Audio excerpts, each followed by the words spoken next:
at its core, some of the teachings of the Islamic faith are, in fact, violent. I don't really know a lot about Muslims. I can't claim to know a lot about. I don't really know what they believe or the tenets of their religion. Yeah, I'm a little scared of it, to be honest with you. It brings a little bit of fear to me after being here September 11th and watching the plane go in. With such perceptions of Islam in American society, perhaps more common following the terrorist attacks of 2001, Council on American Islamic Relations, the United States' top Muslim civil liberties advocacy group, launched its Share the Quran campaign to educate Americans about Islam.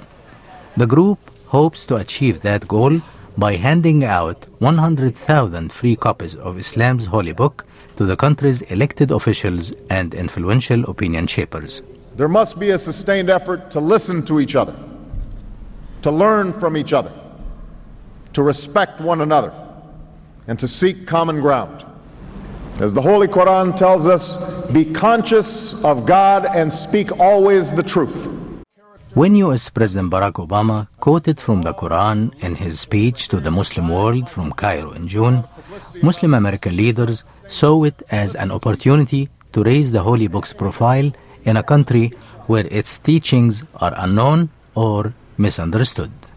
Nihad Awad is CARE's executive director. He extensively quoted the Quran's universal values on the sanctity of human life, racial diversity and equality, the importance of speaking truth.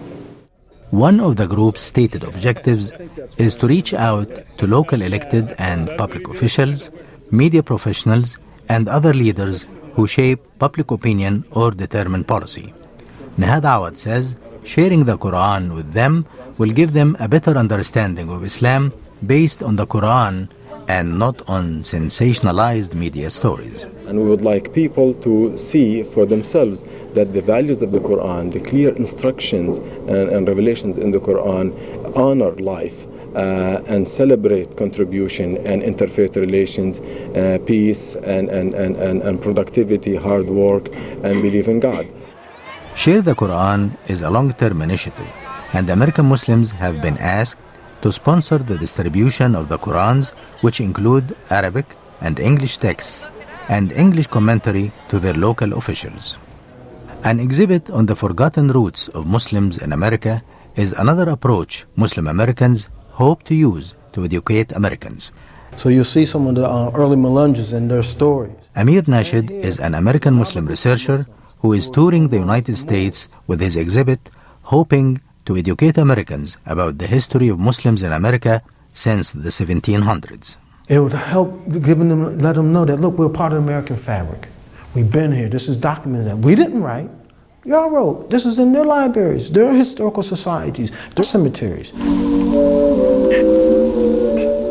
It took a long TV series by the name of Roots to help educate Americans about African American history.